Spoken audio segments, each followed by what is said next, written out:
મોમાઈ મોરા કહેવામાં આવે છે, ત્યાં મોમાઈ માતાનું મંદિર બનાવેલ છે. તો આ કેટલા વર્ષોથી મંદિર છે અને આપ કેટલા સમયથી અહીં સેવા આપો છો મંદિરમાં, અને ક્યાંથી ને કયા જિલ્લામાંથી માતાજીના દર્શન કરવા લોકો આવે છે, અને માતાજીનું શું આ રહસ્ય છે, અને આપ એના વિશે શું કહેવા માગો છો? રાપર તાલુકો, ભુજ જિલ્લો અને મોમાઈ મોરા ગામ. અત્યારે મોરાગઢ કરીને સૌ કહે છે, નક મૂળ ઐતિહાસિક ગામ મોમાઈ મોરા. મોરા ગામ અને મોમાઈ માતા. મૂળ નામ મહામાયા. દેવી ભાગવતના બીજા સકનમાં અને ચંડીના પહેલા અધ્યાયમાં મહામાયા કહેવામાં આવે છે. મધુને કૈટબ નામના બે રાક્ષસો વિષ્ણુ ભગવાનના ડાબા કાનના મેલમાંથી ઉત્પન્ન થયેલા. એમણે મહામાયાની ખૂબથી ખૂબ ઉપાસના કરી, ભક્તિ કરી. એમાંથી મહામાયા પ્રસન્ન થયા અને મહામાયાને કીધું કે મા, અમે કોઈનાથી અસ્ત્રથી શસ્ત્રથી દેવોનું સર્જન, મનુષ્યનું સર્જન કે ગંધર્વોનું સર્જન કે કિન્નરોનું સર્જન, અમે કોઈનાથી મરીએ નહીં. ત્યારે મહામાયાએ કીધું કે તમે કોઈનાથી નહીં મરો, પણ જ્યારે તમે મારા ઉપર મોહિત થશો ત્યારે તમારું મૃત્યુ થશે.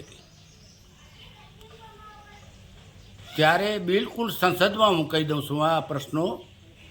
ત્યારે ઈટાણે મધુને કૈટબ નામના રાક્ષસો બ્રહ્માજીને યજ્ઞ પૂરો કરવા ન દે, સંધ્યા કરવા ન દે, કોઈ ઉપાસના કરવા ન દે, માળા કરવા ન દે.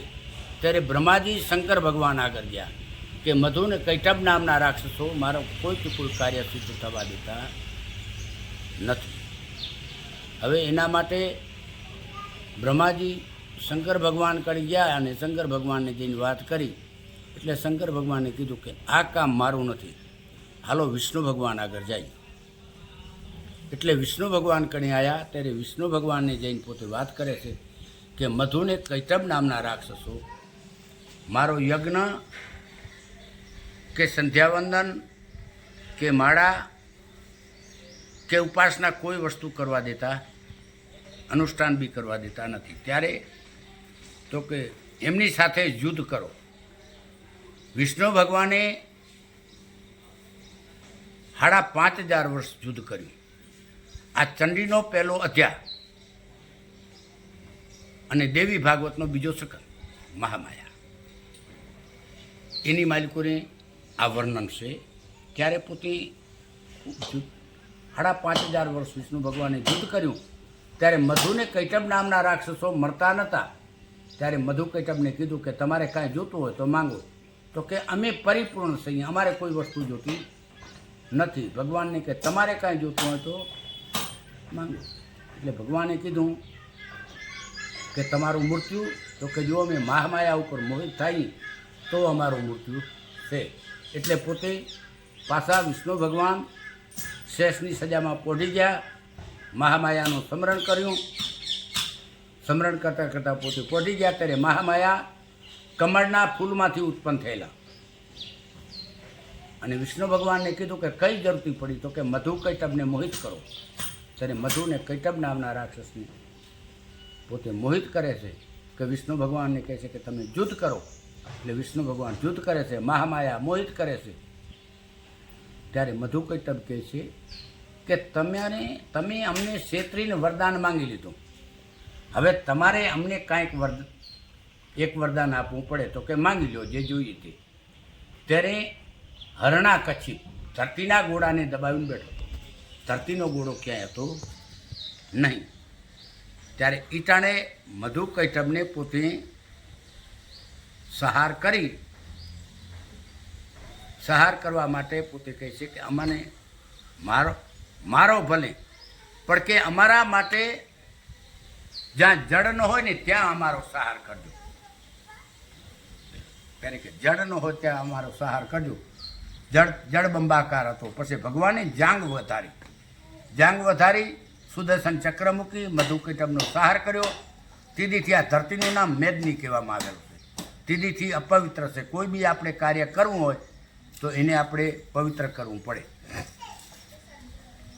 અહીં કણે અમારા બારોટના ચોપડામાં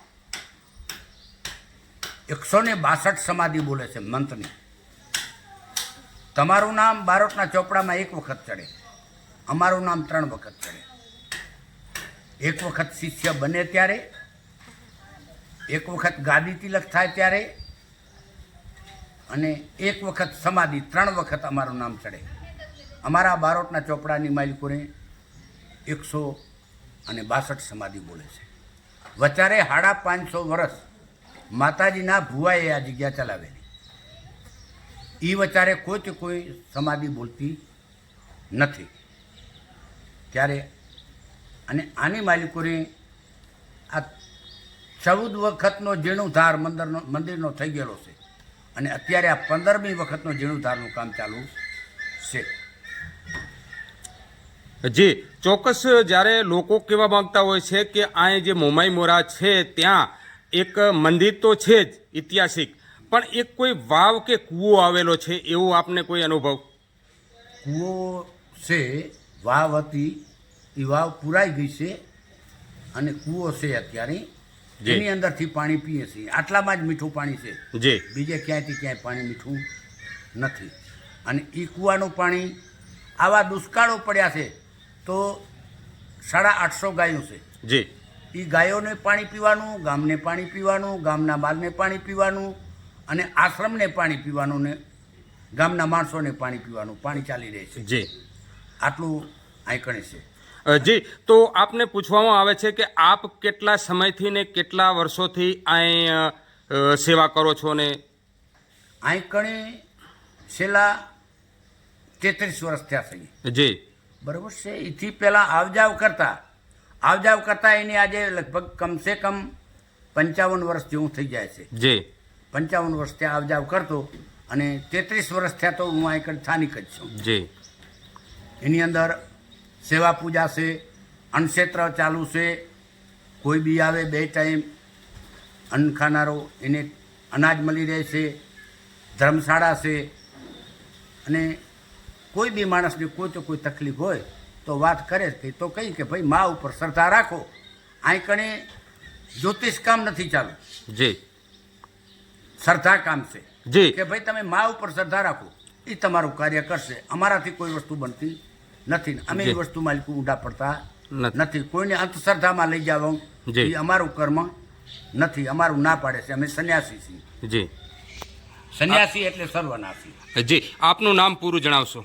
મારું નામ શ્રી મહંત ગંગાગીરજી મહારાજ, ગુરુ મહારાજ શ્રી જગદીશગીરજી મહારાજ, અખાડાના ચાલુ સચિવ છું, આનંદ અખાડાના,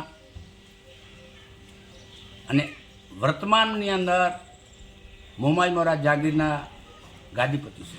જી, એ ચોક્કસ કહેવામાં આવે છે કે આ મોમાઈ મોરામાં પાળિયા બનાવેલા છે. તે ક્યારે કોઈ યુદ્ધ થયું હતું કે કોઈ અંગ્રેજો આવીને અહીં જ્યારે રાજ લેવું હતું, કોઈ શાના માટે અહીંયા પાળિયા બનાવવામાં આવેલા છે, એ આપ શું કહેવા માંગો છો? પાળિયા કોઈ ધર્મની ખાતર, કોઈ બેન દીકરીની પાછળ, જી, કોઈ ગાયોની પાછળ, જી, કોઈ સતી થઈ ગયેલા પતિ પાછળ, જી, આવી રીતેથી પાર્યા છે. ઈમાલિકોને લગભગ ઘણા પાર્યા છે, 150 પાર્યા જેવા પાર્યા છે. જી, પણ જે આ મંદિરની બાજુમાં જારાનું ઝાડ છે, જી, એ જારાના ઝાડ નીચે પાડ્યો છે. એની સામે પહેલાં જૂનું રામજી મંદિર હતું. જી, 2001માં જ્યારે ભૂકંપ આવ્યો ત્યારે રામજી મંદિર ધ્રસ્ત થઈ ગયું, અને એ ટાણે રામજી મંદિર માથે મહાત્માજી બેઠા હતા. ત્યારે મહાત્માજીને આવીને પૂછ્યું કે આ પથ્થર, અંગ્રેજોએ પૂછ્યું કે કેમ કે આ તમે કે પથ્થર ખોડી મૂક્યા છો? જી, તો કે પથ્થર નથી, આ સજીવની છે. એટલે સજીવની છે એમ કીધું, અને અંગ્રેજોએ એને ગોળી મારી, અને એ માલિકોથી ખૂન નીકળ્યું. આજે એ પાડિયાની માલિકો ખૂન છે. ઉરલી બાજુથી, ઉત્તરાદી બાજુથી 1 મૂકીને બીજો, અને આ બાજુથી 3 મૂકીને ચોથો. જી, આ પાડ્યું.